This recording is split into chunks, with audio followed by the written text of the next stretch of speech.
ఈరోజు మన కేంద్ర మంత్రివర్యులు గృహభవన శాఖ మంత్రివర్యులు శ్రీ మనోహర్ లాల్ ఖట్టర్జీ గారు కరీంనగర్ విచ్చేస్తున్నారు. ఈరోజు విచ్చేయడానికి గల ముఖ్య కారణం ఏంటంటే కరీంనగర్ స్మార్ట్ సిటీ నిధులలో భాగంగా వివిధ వందలాది కోట్ల రూపాయలతో కేంద్ర ప్రభుత్వం నరేంద్ర మోదీ గారి ప్రభుత్వం ఈ కరీంనగర్ను, ముఖ్యంగా తెలంగాణలో ఉన్న కరీంనగర్ను ఇక్కడ మన గౌరవనీయులు మన కేంద్ర మంత్రివర్యులు బండి సంజయ్ కుమార్ గారిని ప్రాతినిధ్యం వహించిన ఈ పార్లమెంట్ నియోజకవర్గానికి కేంద్ర ప్రభుత్వం కూడా ప్రత్యేక నిధులు కేటాయించి అది సంజయ్ నగర్ కృషితోనే కరీంనగర్ పార్లమెంటు స్మార్ట్ సిటీ అభివృద్ధిలో భాగంగా ఈ నగరానికి వందలాది కోట్ల రూపాయల నిధులు కేటాయించి అనేక అభివృద్ధి పనులు శంకుస్థాపన చేయడానికి ఈరోజు గౌరవ మంత్రివర్యులు మనోహర్ లాల్ ఖట్టర్జీ గారు కరీంనగర్ వచ్చేస్తున్నారు. దాంట్లో భాగంగానే నిన్న నాన్ వెజ్ మార్కెట్ ఓపెనింగ్ చేయడం జరిగింది.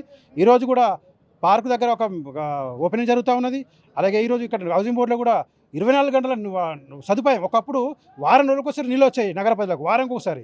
ఇప్పుడు అట్లా కాదు. మన కేంద్ర ప్రభుత్వం స్మార్ట్ సిటీలో నిధుల్లో భాగంగా 24 అవర్స్ నల్ల నీళ్ళు, 24 అవర్స్ మీరు నల్ల తిప్పుకుంటే నీళ్ళు వస్తాయి. ఆ పథకంలో భాగంగా ఈరోజు 24,000 కనెక్షన్లు, మామూలు కాదు 24,000 కనెక్షన్లను ఈరోజు కేంద్ర మంత్రి గారు మనోహర్ లాల్ ఖట్టర్జీ గారు ఈరోజు ప్రారంభోత్సవం చేస్తున్నారు.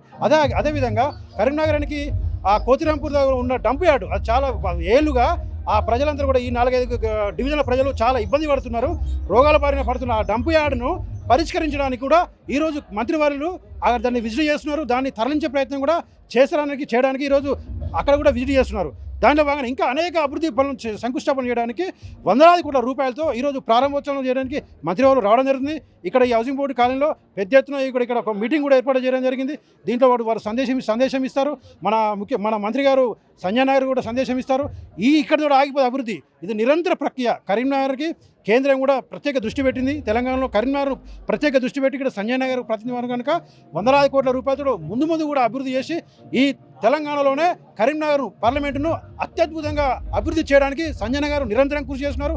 ఈ సందర్భంగా సంజయ్ నగర్కి నేను ఒక భారతీయ జనతా పార్టీ కార్యకర్తగా వారికి ధన్యవాదాలు, ఈ ప్రజలందరి తరఫున కార్యకర్తల తరఫున నేను సంజయ్ నగర్కి ధన్యవాదాలు తెలుపుతున్నా. కేంద్ర మంత్రి మనోహర్ లాల్ ఖట్టర్కి ధన్యవాదాలు తెలుపుతున్నా. అదేవిధంగా ముఖ్యం మన ప్రధానమంత్రి దేవుడు నరేంద్ర మోదీ గారికి మనం అందరం కూడా ధన్యవాదాలు తెలపాలి. ఎందుకంటే మోడీ గారి సూచన, మోడీ గారి చొరవతోటే మనకు వందలాది కోట్ల రూపాయలు వస్తున్నాయి కనుక ప్రత్యేకంగా నరేంద్ర మోదీ గారికి, అమిత్ షా గారికి ఈ సందర్భంగా ధన్యవాదాలు తెలుపుకుంటున్నా. భారత్ మాతాకి జై, బీజేపీ జై, సంజయ్ అన్న.